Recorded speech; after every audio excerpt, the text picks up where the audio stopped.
আসসালামু আলাইকুম রহমতুল্লাহি বারাকাতুহু। কেমন আছো সবাই? আশা করি সবাই ভালো আছো, সুস্থ আছো। আলহামদুলিল্লাহ, আমরাও আগের থেকে অনেক ভালো আছি।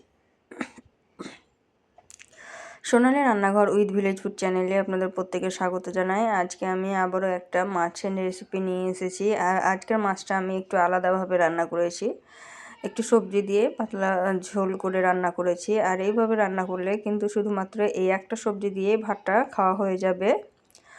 যেহেতু ঠান্ডা লেগে আছে, তো মুখে রুচি না থাকলে কিন্তু এভাবে রান্না করলে সত্যিই কিন্তু ভালো লাগে খেতে। তো কিভাবে রান্না করেছি না করেছি সবটাই আপনাদের সঙ্গে শেয়ার করব। তার জন্য কিন্তু পুরো ভিডিওটা আপনাদেরকে দেখতে হবে, তাই ভিডিওটা স্কিপ না করে পুরোটাই দেখবেন। আর ভিডিওটি যদি ভালো লেগে থাকে অবশ্যই লাইক শেয়ার কমেন্ট করে দেখবেন। আর পাশে থাকা জন্য আমার চ্যানেলটিকে সাবস্ক্রাইব করে দেবেন, আর পাশে থাকা বেল আইকনটিকে প্রেস করে দেবেন। তাহলে এই ধরনেরই আরও নিত্য নতুন রেসিপি আপনারা আমার চ্যানেলে প্রত্যেক দিনই দেখতে পাবেন। তো দেখতেই পাচ্ছেন সবগুলো তরকারি কিন্তু আমি এখানে বাটির মধ্যে তুলে দিয়েছি, মাছের পিস সব তুলে দিয়েছি। আর দেখতে কতটা সুন্দর লাগছে, একদম স্বাস্থ্যকর রান্না, ঘরোয়া পদ্ধতিতে রান্না করি। তাই ভিডিওগুলো অবশ্যই ভালো হবে আর খেতেও কিন্তু খুব সুন্দর হবে। এইভাবেই রান্না করার চেষ্টা করি। তো চলুন কীভাবে রান্না করেছি সেটাই আপনাদের সঙ্গে শেয়ার করি। তো রান্নাটা করার জন্য কিন্তু আমি এখানে নিয়েছি মাছের পিস, আর এটা একটা বড় সাইজের মাছ ছিল, তো সেইখান থেকে এখানে 5 পিস আমি নিয়েছি। আপনারা আপনাদের পরিবারের সদস্য অনুযায়ী নিয়ে নেবেন। দেখতেই পাচ্ছেন পিসগুলো কিন্তু অনেকটা বড় বড়ই ছিল। তো এখন আমি এইগুলোকে লবণ হলুদ মাখিয়ে ভাজবো। আর এটা রান্না করব হচ্ছে, তার জন্য টমেটো নিয়েছি দুইটা আলু লম্বা লম্বা করে কেটে নিয়েছি, আর এখানে নিয়েছি লাফা। তো এখন আমি লবণ আর হলুদ দিয়ে মাছটাকে ভালোভাবে মাখিয়ে নিব হাত দিয়ে। আপনারা কিন্তু কাঁচা রান্না করলেও করতে পারেন, কিন্তু আমাকে ভাজাটাই বেশি ভালো লাগে খেতে, তার জন্যই কিন্তু আমি ভেজে রান্না করি। আর এদিকে আমি আগেতেই তেল দিয়ে দিয়েছিলাম গরম হতে। তো একে একে আমি মাছগুলো দিয়ে দিচ্ছি। তেলটা কিন্তু ভালোই গরম হয়ে গেছে, দেখতেই পাচ্ছেন। আর এই তেলের মধ্যে মাছটা দিয়ে দিচ্ছি, দিয়ে আমি মাছটাকে একটু কড়া কড়া করে ভেজে নেব।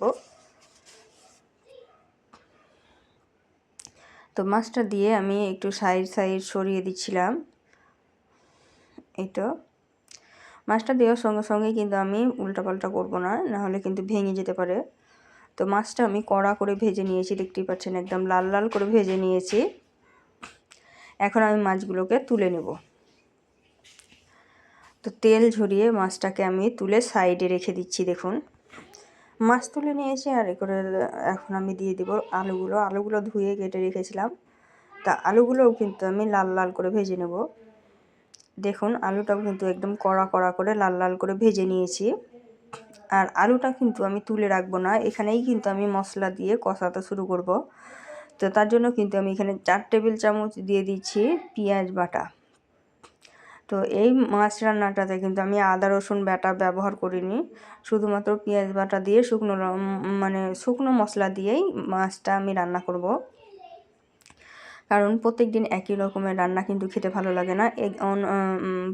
এক এক দিন আলাদা আলাদা করে রান্না করলে বেশি টেস্টি মনে হয়।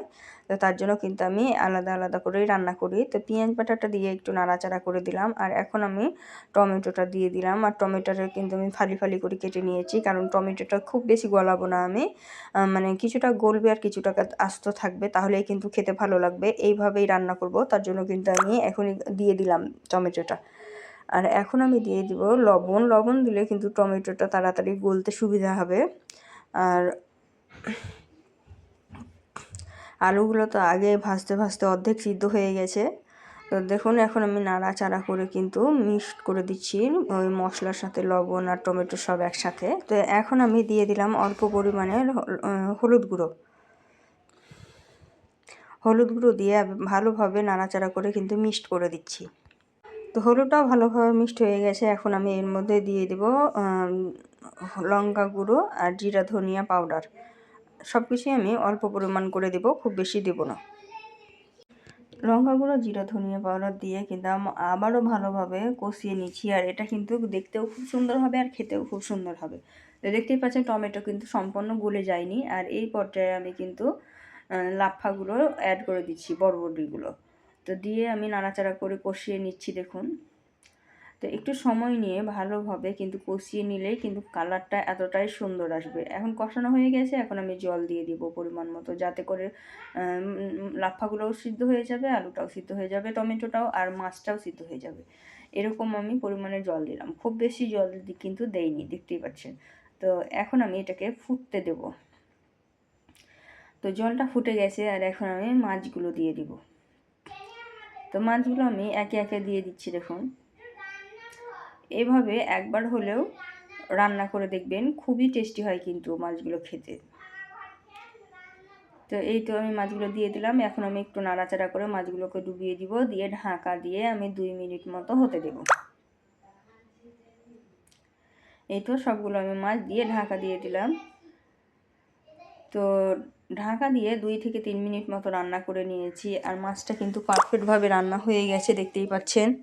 এই তো একদম পারফেক্টভাবে রান্না হয়ে গেছে। আর এতটুকুই আমার জল থাকবে, এর থেকে বেশি কিন্তু আমি মরাবো না, কারণ ঠান্ডা হলে আরও জল টেনে নেবে। তো এখন আমি গ্যাসের আঁচটা বন্ধ করে দেব। তো গ্যাসের আঁচটা বন্ধ করে আমি একটু ঢাকা দিয়ে রেখেছিলাম, তাতেই দেখুন কত সুন্দর একটা কালার এসেছে। দেখেই এত সুন্দর লাগছে আর এত লোভ লাগছে, মনে হচ্ছে যে এই একটা রেসিপি দিয়েই কিন্তু এক থালা ভাত খাওয়া হয়ে যাবে। আমি তুলে দেখাচ্ছি দেখুন, এই দেখুন একদম গাঢ় গাঢ় হয়েছে, আর খেতেও কিন্তু খুব টেস্টি হয়েছিল। তো রেসিপিটা যদি আপনাদেরকে ভালো লেগে থাকে, অবশ্যই একবার বাড়িতে তৈরি করার চেষ্টা করবেন।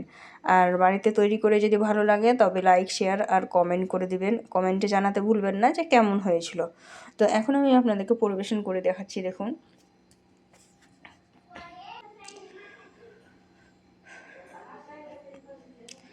আর এই ধরনেরই আরও কী রেসিপি আপনি দেখতে চান, আমাকে একটু কমেন্টে জানাবেন, তাহলে আমি বেশি উৎসাহিত হব আর আপনাদেরকে সেই রেসিপি তৈরি করে দেখাবো। তা আজকের ভিডিওটি আর খুব বেশি বড় লং করব না। আজকের ভিডিওটা কিন্তু এই পর্যন্তই। দেখা হবে এই ধরনেরই আরও নিত্য নতুন রেসিপি নিয়ে পরবর্তী ভিডিওতে। তো ততক্ষণ সবাই ভালো থাকবেন, সুস্থ থাকবেন, আর আমার জন্য একটু দোয়া করবেন। খোদা হাফিজ।